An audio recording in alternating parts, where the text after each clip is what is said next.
பொதுக்காலம் 17ஆம் வாரம் ஞாயிற்றுக்கிழமை. தொடக்க நூலிருந்து வாசகம்.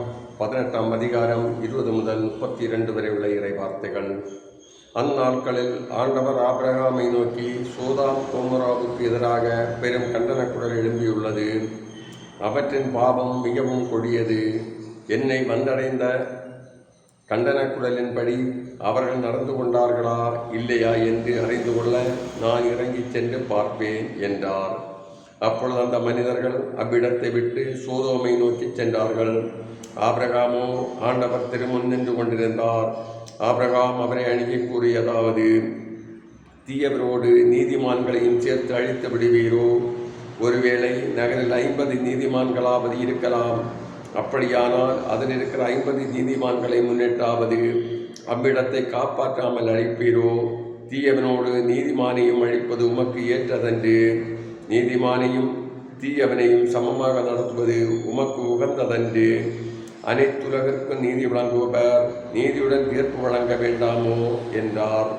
அதற்கு ஆண்டவர், நான் சோதோம் நகரில் 50 நீதிமான்கள் இருப்பதாக கண்டால் அவர்களின் பொருட்டு முழுவதையும் காப்பாற்றுவேன் என்றார். அப்பொழுது ஆபிரகாம் மறுமொழியாக, தூசியும் சாம்பலுமான நான் என் தலைவரோடு பேச துணிந்து விட்டேன். ஒருவேளை அந்த 50 நீதிமான்களில் 5 பேர் குறைவாய் இருக்கலாம்.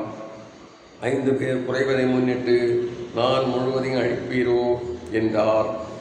அதற்கு அவர், நான் 45 பேரை அங்கே கண்டால் அழிக்க மாட்டேன் என்றார். மீண்டும் அவர் உரையாடலை தொடர்ந்து, ஒருவேளை அங்கே 40 பேர் மட்டும் காணப்பட்டால் என்ன செய்வீர் என்று கேட்க, ஆண்டவர், 40 நீதிமான்களின் பொருட்டு அதை அழிக்க மாட்டேன் என்றார்.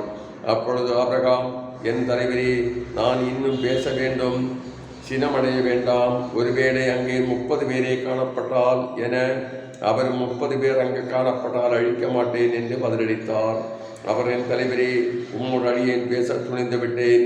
ஒருவேளை அங்கே 20 பேரே காணப்பட்டால் என, அதற்கவர் 20 பேரை முன்னிட்டு நான் அழிக்க மாட்டேன் என்றார். அதற்கவர், என் தலைவரே, சினமடைய வேண்டாம், இன்னும் ஒரே ஒரு தடவை மட்டும் என்னை பேசவிடும். ஒருவேளை அங்கு 10 பேர் மட்டும் காணப்பட்டால் என, அவர் அந்த 10 பேரை முன்னிட்டு அழிக்க மாட்டேன் என்றார். இது ஆண்டவர் வழங்கும் அருள்வாக்கு. இறைவா, உமக்கு நன்றி.